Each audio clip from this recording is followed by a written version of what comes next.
93.5 red FM पे एक कहानी ऐसी भी, प्रवीण के साथ।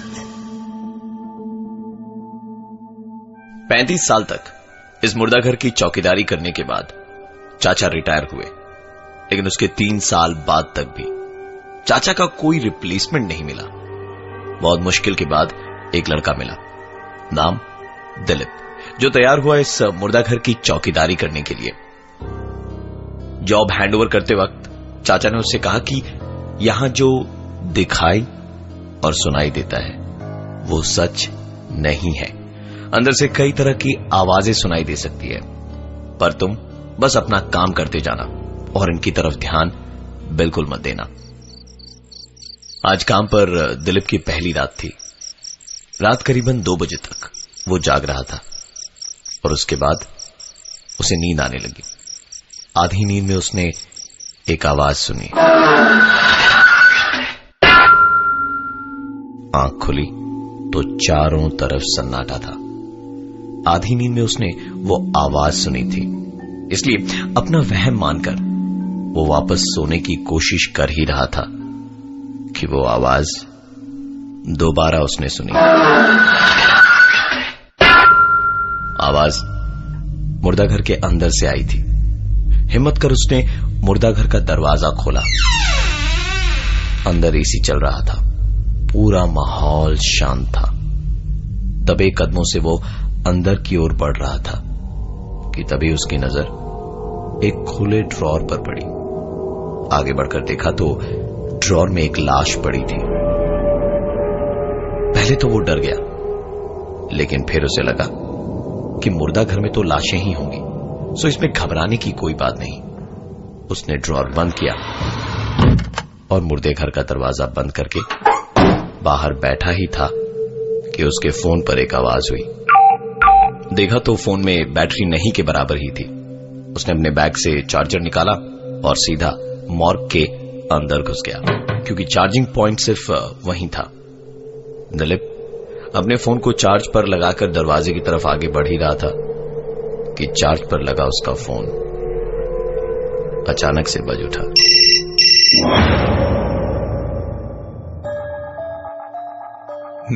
.5 रेड एफएम पे एक कहानी ऐसी भी, प्रवीण के साथ। चाचा मुर्दाघर की चौकीदारी करते थे। रिटायर होने के 3 साल बाद उनका रिप्लेसमेंट मिला, दिलीप। पहली ही रात दिलीप को एक आवाज सुनाई दी मुर्दाघर के अंदर से। अंदर गया तो लाश की एक ड्रॉर खुली पड़ी थी। उसे बंद किया और अपने फोन को चार्ज पर जैसे ही लगाया कि उसके फोन की घंटी ने मुर्दाघर की शांति को तोड़ दिया। फोन उठाया तो दूसरी तरफ से आवाज आई, एक कंबल दे देना। और उसके बाद फोन डिस्कनेक्ट हो गया। दिलीप ने जब उस नंबर पर फोन किया तो उसे अपनी आंखों और कानों पर यकीन नहीं हो रहा था, क्योंकि वो मुर्दाघर के अंदर रखे हुए लैंडफोन का नंबर था। और सोचने वाली बात यह है कि उस समय उसके अलावा अगल बगल और कोई नहीं था। वो तुरंत दरवाजे के बाहर भागा और दरवाजा बंद करते वक्त न जाने उसे क्या सूझी कि उसने अपनी कंबल मॉर्ग के अंदर फेंक दी। पूरी रात इसके बाद और कोई घटना नहीं घटी। सुबह जब उसने दरवाजा खोला तो कंबल दरवाजे के ठीक सामने ही पड़ी थी, पर वैसे नहीं जैसे उसने कल रात को फेंकी थी। कंबल समेट कर रखी हुई थी। अगली रात दिलीप जब काम पर गया तो उसने दरवाजा खोलकर कंबल अंदर फेंक दी और सोने चला गया। ये उसका डेली का रूटीन बन गया था। यहां काम करते हुए उसे करीबन 2 महीने हो गए थे। आज की रात उसने फिर से वही आवाज सुनी जो उसने पहले दिन सुनी थी। दरवाजा खोलकर उसने अंदर कदम रखा। सामने एक ड्रॉर खुला पड़ा था। उसने ड्रॉर को बंद किया और बंद करते वक्त उसने गौर से सुना तो ठीक उसके पीछे से उसे एक आवाज सुनाई दे रही थी। वो आवाज सुनकर लग रहा था जैसे कोई वॉकिंग स्टिक को लेकर चल रहा हो। ये आवाज एकाएक बंद हुई और शुरू हुई दूसरी एक आवाज। पॉकेट में पड़ा दिलीप का फोन बज उठा। नंबर मॉर्ग का ही था। उठाने पर दूसरी तरफ से आवाज आई, थोड़ा पानी भी दे दो।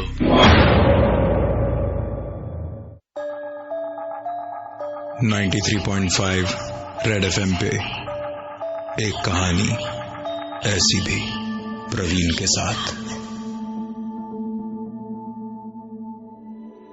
चाचा के रिटायरमेंट के बाद मुर्दे घर की चौकीदारी की जिम्मेदारी दिलीप को मिली।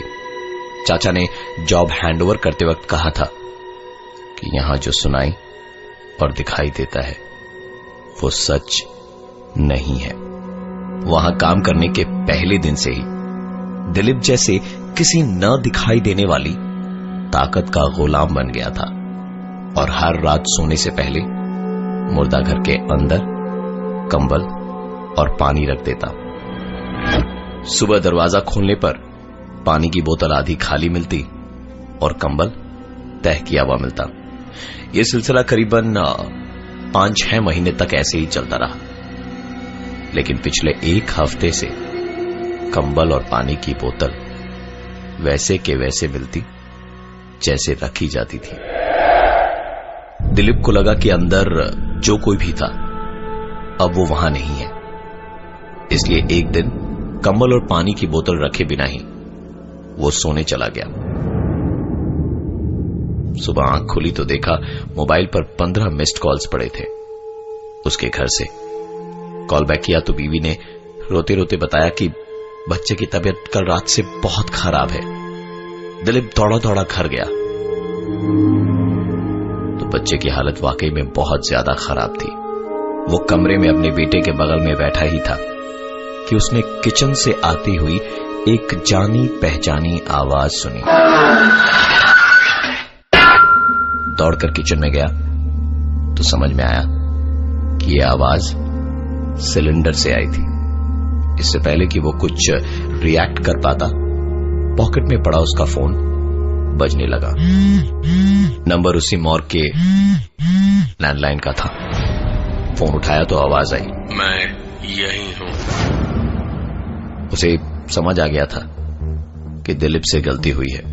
वो दौड़ता हुआ मॉर्ग पहुंचा और पुराने रजिस्टर से उसके पहले यहां काम करने वाले चाचा का नंबर निकाला और उनको फोन लगाया।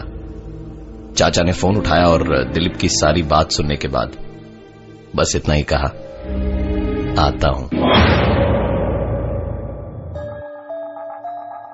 93.5 रेड एफएम पे एक कहानी ऐसी भी, प्रवीण के साथ।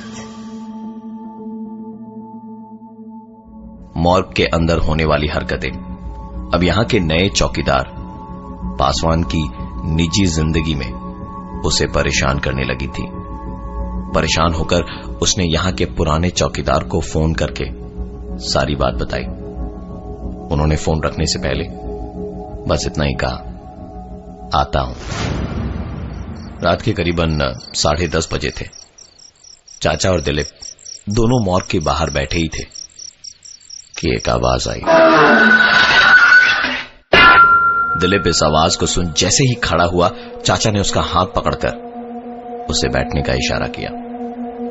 करीबन 15 मिनट बाद वो आवाज एक बार फिर से आई। चाचा ने कहा, तुम बैठो, मैं देखकर आता हूं।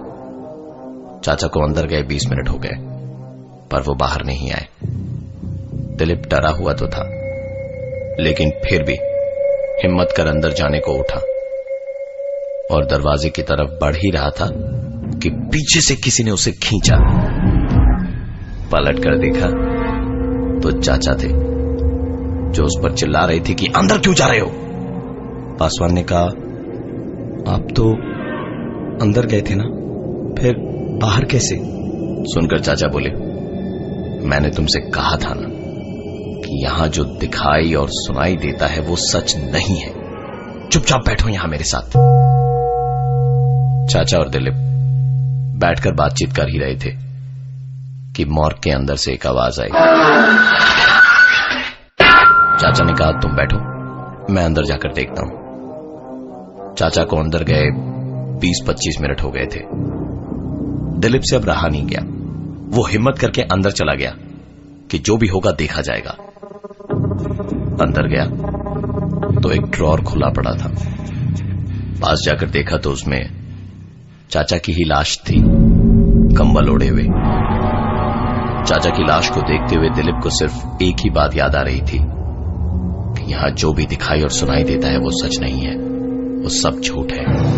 जो भी दिखाई दे सुनाई दे सब झूठ है। जो भी दिखाई दे सुनाई दे सब झूठ है। जो भी दिखाई दे सुनाई दे सब झूठ है। जो भी दिखाई दे सुनाई दे सब झूठ, जो भी दिखाई दे सुनाई दे सब झूठ। जैसे जैसे दिलीप इस चीज पर यकीन कर रहा था कि जो भी उसे दिखाई दे रहा है वो सच नहीं है, वैसे वैसे वो लाश अपना रंग बदल रही थी।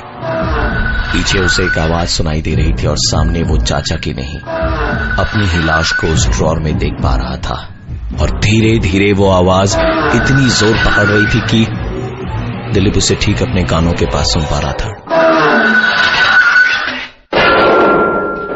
दिलीप की लाश अगले दिन सुबह मॉर्ग में मिली। चाचा आज भी अपना रिप्लेसमेंट खोज रहे हैं।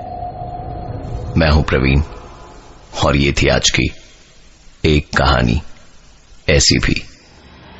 वैकेंसी है, आप काम करना चाहेंगे?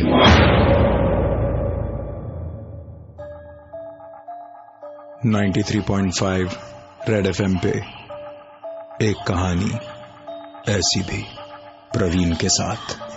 दोबारा सुनने के लिए विजिट करिए हमारा YouTube channel 935 red TV. 93.5 red FM बजाते